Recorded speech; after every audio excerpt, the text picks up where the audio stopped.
नमस्कार, स्वागत है आपका। आप देख रहे हैं इंडिया वॉइस। मैं हूं आपके साथ आनंद Vijay Singh. National handloom day के मौके पर लखनऊ में मुख्यमंत्री योगी आदित्यनाथ ने संत कबीर राज्य स्तरीय हैंडलूम पुरस्कार वितरण समारोह में शामिल हुए और इस दौरान उन्होंने अपने संबोधन में समाजवादी पार्टी और अखिलेश यादव पर बिना नाम लिए तीखा हमला बोला। मुख्यमंत्री ने कहा कि कुछ लोग जीवन भर बच्चे बने रहते हैं और 2017 से पहले की सरकारों पर विकास की अनदेखी का भी इस दौरान आरोप लगाया। देखिए हमारी ये रिपोर्ट। लखनऊ में नेशनल हैंडलूम डे के कार्यक्रम का मंच, हाथों में सम्मान और जुबान पर सियासी हमला। मुख्यमंत्री योगी आदित्यनाथ ने शुक्रवार को संत कबीर राज्य स्तरीय हैंडलूम पुरस्कार बांटे, लेकिन कार्यक्रम के दौरान उनका निशाना सीधे समाजवादी पार्टी पर रहा। मुख्यमंत्री योगी ने सपा सरकार पर तंज कसते हुए कहा कि 2017 से पहले की सरकारों के पास विकास के लिए समय ही नहीं था।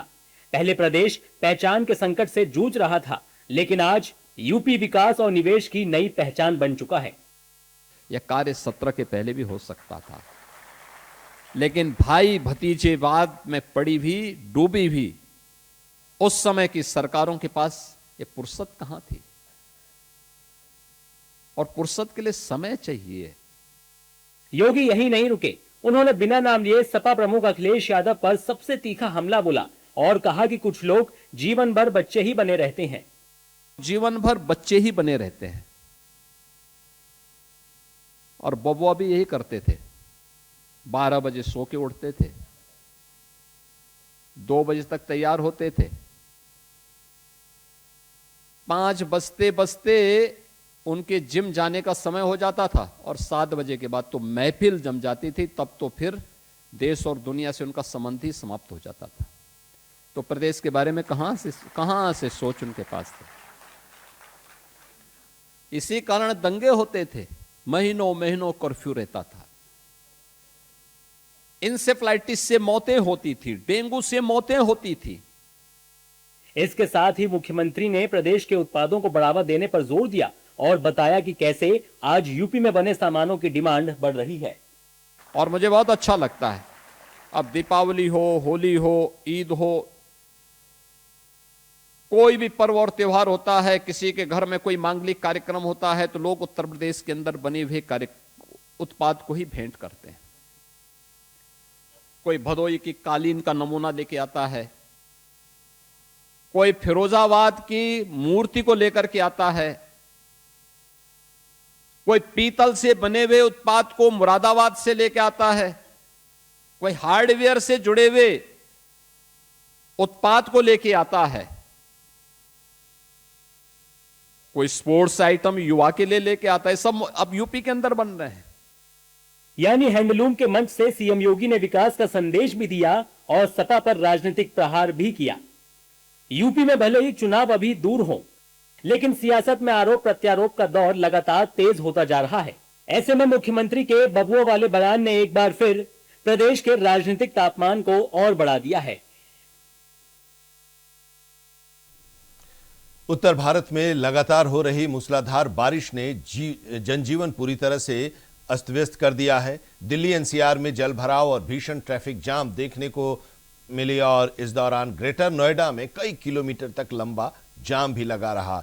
कई एम्बुलेंस भी इसमें फंस गई। वहीं कानपुर और वाराणसी में गंगा का जलस्तर तेजी से बढ़ रहा है, बाढ़ का खतरा गहरा गया है। उधर राजस्थान के धौलपुर में भी नदी नाले उफान पर हैं और प्रशासन ने अलर्ट जारी कर दिया है।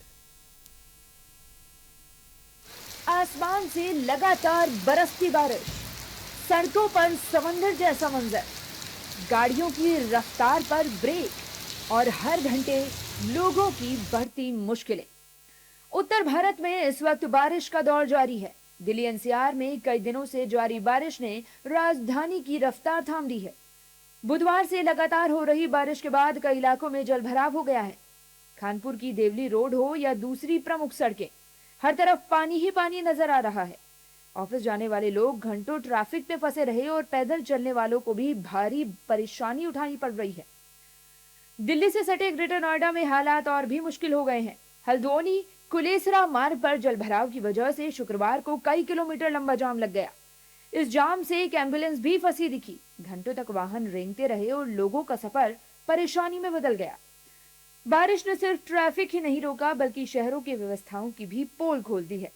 लगातार बारिश का असर अब नदियों पर भी साफ दिखाई देने लगा है। कानपुर में अलकनंदा और मंदाकिनी से आ रहे अतिरिक्त पानी की वजह से गंगा का जलस्तर तेजी से बढ़ रहा है। गंगा बैराज पर पानी रिकॉर्ड स्तर के करीब पहुंच चुका है। हाँ, वर्षा ऋतु का एक तरह से पीक पीरियड है इसमें, और सावन का महीना है ये, तो उसमें जलस्तर बढ़ा है, यदि भी खतरे के निशान को भी पार नहीं किया है।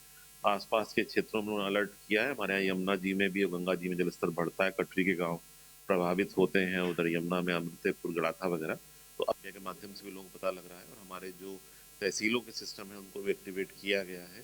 इसके अलावा अगर कोई आपदा आती है तो जो खाद्यान्न के पैकेट हैं, अन्य सामग्री, उसकी टेंडर वगैरह प्रक्रिया पूर्ण कर ली गई है। उधर वाराणसी में भी गंगा लगातार उफान पर है। जलस्तर हर घंटे करीब 2 सेंटीमीटर बढ़ रहा है। नौका संचालन पूरी तरह बंद है और नाविकों की रोजी रोटी पर भी संकट गहरा गया है। गंगा जी का जलस्तर अब तो कम से कम इस समय 10 से 15 फुट पानी गंगा जी का जलस्तर बढ़ गया। इससे वार्तालाप क्या हो रहा है कि यात्रीगण स्नान करते समय हम लोग को निरंतर देखना पड़ रहा है कि यात्री कहीं आगे न चले जाए, कहीं डूब न जाए। यहाँ मल्लाह, माझी, एनडीआरएफ वाले मदद अधिकतर कर रहे हैं। लगातार अगर जल स्तर बढ़ता रहेगा तो ये कॉरिडोर बंद हो जाएगा और गंगा जी का आगमन, जो आने जाने का मार्ग है, वो भी बंद हो जाएगा और नौका संचालन बंद हो जाएगा। पानी तो काफी बढ़ा हुआ है, हो सकता है कि घाट का रास्ता कल समाप्त हो जाएगा। ये घाट का जो मिलन है और घाट का आवागमन जो है वो कल समाप्त हो जाएगा। होती है, देखिए इतने बड़े बड़े पटरे हैं, छाता है, पत्थर हैं, ये सब लेके हम लोग को ऊपर जाना आना पड़ता है। प्रॉब्लम तो हो जाता है, प्रॉब्लम के साथ साथ हम लोग की कमाई भी बिल्कुल खत्म हो जाती है। पानी बढ़ने से यात्री इधर उधर छितिर बितिर हो जाते हैं, स्थान नहीं रहता है बैठने खातिर, नहाने खातिर। अब हम क्या किया जाए। अब राजस्थान के धौलपुर में भी 2 दिनों से लगातार हो रही बारिश ने नदी नालों को उफान पर ला दिया है। पार्वती नदी का जलस्तर लगातार बढ़ रहा है, जिसके बाद जिला प्रशासन ने अलर्ट जारी कर दिया है। नदी किनारे पुलिस और प्रशासन की टीमें लगातार गश्त कर रही हैं और लोगों से जलभराव वाले इलाकों से दूर रहने की अपील की जा रही है। दिल्ली एनसीआर से लेकर उत्तर प्रदेश और राजस्थान तक बारिश ने शहरों की रफ्तार रोक दी है। नदियां उफान पर हैं, सड़कें जलमग्न हैं और मौसम विभाग की चेतावनी के बीच प्रशासन हाई अलर्ट पर है। बिहार के नालंदा में बीज कारोबारी के घर हुई करोड़ों की सनसनीखेज डकैती का पुलिस ने केवल 72 घंटे के अंदर ही खुलासा कर दिया। इस मामले में पुलिस ने मुख्य सरगना समेत 4 आरोपियों को गिरफ्तार किया है और इनके पास से 16,43,000 रुपए नकद और बड़ी मात्रा में सोने चांदी के आभूषण, हथियार और वारदात में इस्तेमाल किए गए मोबाइल फोन बरामद पुलिस ने कर लिए हैं। पुलिस का दावा है कि इस डकैती में 15 अपराधी शामिल थे, जिनकी तलाश चल रही है। बिहार के नालंदा में बीज कारोबारी के घर हुई करोड़ों की सनसनीखेज डकैती का पुलिस ने महज 72 घंटे में खुलासा कर दिया है। इस मामले में पुलिस ने मुख्य सरगना समेत 4 आरोपियों को गिरफ्तार किया है। इनके पास से 16,43,000 रुपए नकद, बड़ी मात्रा में सोना चांदी के आभूषण, हथियार और वारदात में इस्तेमाल किए गए मोबाइल फोन बरामद किए गए हैं। पुलिस का दावा है कि इस डकैती में कुल 15 अपराधी शामिल थे, जिनकी तलाश अभी जारी है। पुलिस के मुताबिक 3 अगस्त की रात दीपनगर थाना क्षेत्र के देवी सराय मोहल्ले में बीज कारोबारी राजीव रंजन के घर 10 से 12 हथियार बंद बदमाशों ने धावा बोल दिया। वारदात के बाद पुलिस ने तुरंत एफआईआर दर्ज कर एसडीपीओ अमरनाथ के नेतृत्व में एक स्पेशल इन्वेस्टिगेशन टीम यानी एसआईटी का गठन किया। मानवीय और तकनीकी सूचनाओं के आधार पर जांच आगे बढ़ाई गई और महज 72 घंटे के भीतर पुलिस ने पूरे गिरोह का सुराग तलाश लिया। तकनीकी साक्ष्यों के आधार पर पुलिस टीम झारखंड के जामताड़ा पहुंची, जहां नारायणपुर थाना क्षेत्र में जुम्मन मोड़ के पास एक चाय की दुकान से 4 संदिग्धों को गिरफ्तार किया गया। पूछताछ में चारों ने डकैती की वारदात में शामिल होने की बात कबूल कर ली। पुलिस अधिकारी भारत सोनी ने इस मामले पर जानकारी दी है। इसमें इस घटना के 72 घंटे में हमारी पूरी टीम ने मेहनत करते हुए और सारे तकनीकी और मानवीय बिंदुओं पे जो अनुसंधान हुआ और जो इंटेलिजेंस गैदर हुआ, उसके आधार पे इस घटना का उद्भेदन हम लोगों ने किया है, जिसमें 4 प्रमुख जो है अपराधी इसमें अरेस्ट हुए हैं और एक जो इसके मुख्य सरगना है, जिसने पूरा ओवरऑल प्लानिंग हैच किया था, जिसने पूरा ओवरऑल प्लानिंग किया, अजीत सिंह पिता युद्धनंदन सिंह, वो गिरफ्तार हुए हैं। उसके अलावा संजीव सिंह पिता रामजनन सिंह, बिट्टू कुमार, आदित्य कुमार और ये सब जो सब के सब लोग हैं श्यामनगर दीपनगर के रहने वाले हैं। अभी तक हमारे पूरे अनुसंधान में जो आया है कि टोटल 15 लोग इसमें इन्वॉल्व हैं, जो 2 लोग रेकी में थे, बाकी के लोग जो हैं घर में घुसे थे। बता दें कि पुलिस जांच में खुलासा हुआ है कि इस डकैती की योजना करीब 10 दिन पहले ही बना ली गई थी। स्थानीय होने की वजह से आरोपियों ने कारोबारी के घर की रेकी की और इलाके की पूरी जानकारी जुटाने के बाद वारदात को अंजाम दिया। झारखंड में जेपीएससी और जेएसएससी भर्ती परीक्षाओं में कथित अनियमितताओं के खिलाफ छात्रों का आंदोलन लगातार 14वें दिन भी जारी है। इस बीच लोकसभा में नेता प्रतिपक्ष राहुल गांधी ने आंदोलनकारी छात्रों से फोन पर बातचीत कर उनकी समस्याएं सुनी और उनकी मांगों का ज्ञापन व्हाट्सएप पर भेजने को कहा। राहुल गांधी ने यह भरोसा दिलाया कि वो इस मुद्दे पर झारखंड सरकार से बात करेंगे। दूसरी तरफ बीजेपी ने राहुल गांधी पर सवाल उठाते हुए पूछा है कि उन्हें छात्रों की याद अब क्यों आई। कांग्रेस का कहना है कि राहुल गांधी छात्रों के साथ मजबूती से खड़े हैं।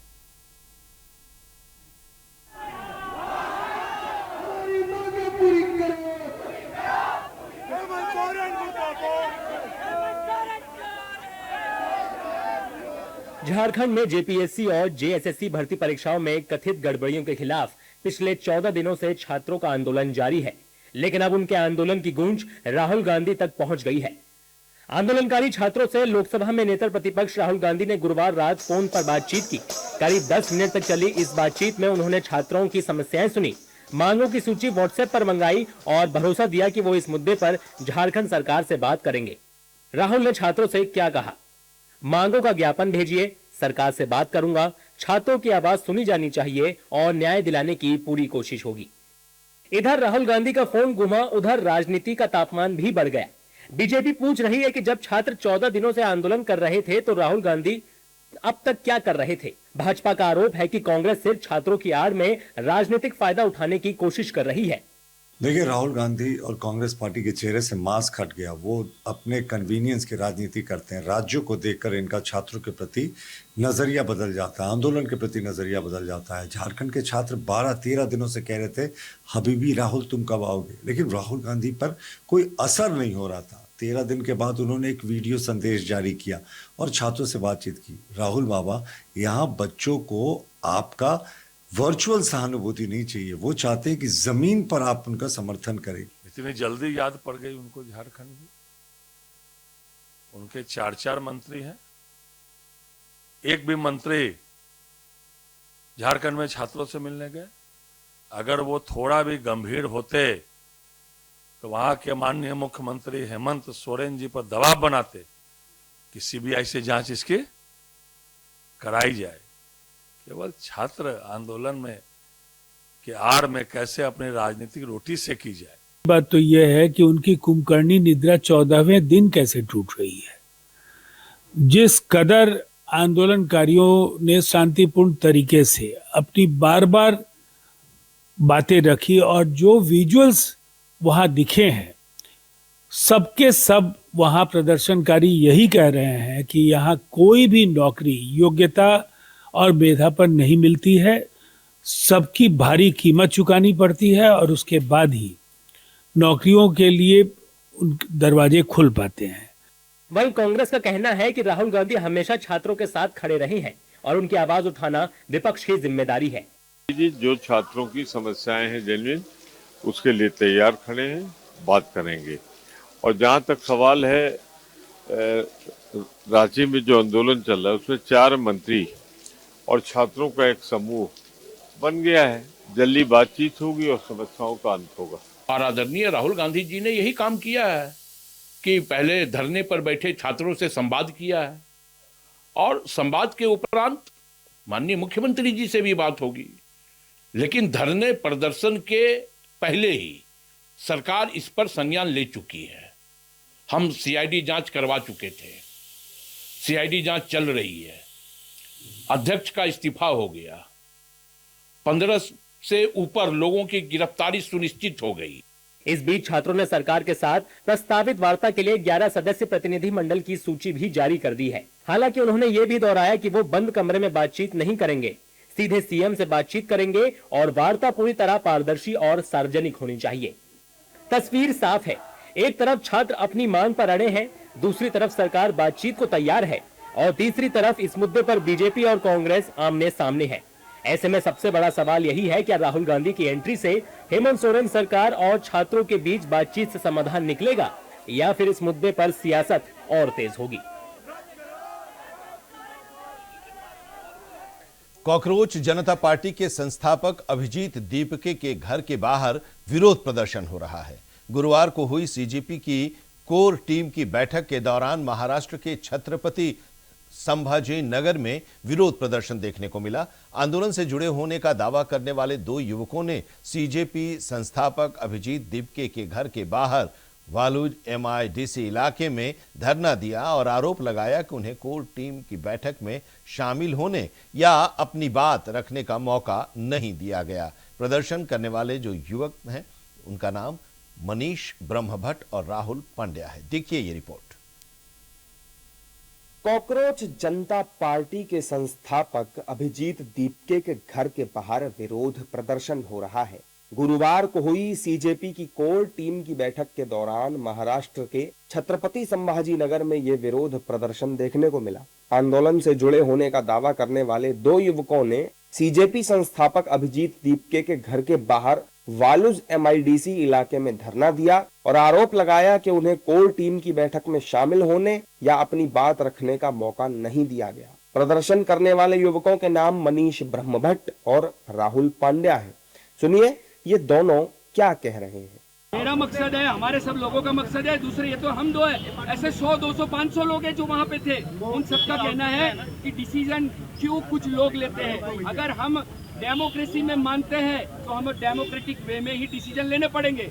हम आपके परिवार, आपके मित्र मीटिंग में बैठेंगे, वो हमें डिनाई करेंगे मीटिंग में आना नहीं आना, क्या बात करनी, ऐसे नहीं चलेगा। ये परिवारवाद नहीं आना चाहिए अभी से, ये मित्रवाद नहीं आना चाहिए।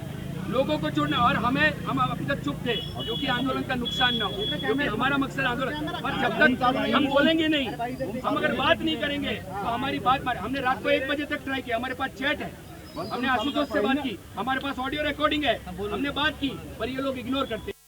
जानकारी के मुताबिक दोनों अहमदाबाद के रहने वाले हैं और इनका दावा है कि उन्होंने दिल्ली के जंतर मंतर पर हुए छात्र आंदोलन में सक्रिय भूमिका निभाई थी। दरअसल सीजेपी की कोर टीम की बैठक बुधवार से अभिजीत दीपके के छत्रपति संभाजी नगर स्थित वालूज एमआईडीसी इलाके के आवास पर चल रही है। इसी दौरान दोनों युवक वहां पहुंचे और सड़क पर बैठकर विरोध प्रदर्शन शुरू कर दिया। हालांकि दीपके ने बैठक के बाद क्या बोलती पब्लिक कैंपेन लॉन्च करने का ऐलान किया है। और इसी के साथ इस बुलेटिन में अभी इतना ही, लेकिन देश और दुनिया की तमाम अहम खबरों के लिए आप जुड़े रहिए इंडिया वॉइस के साथ।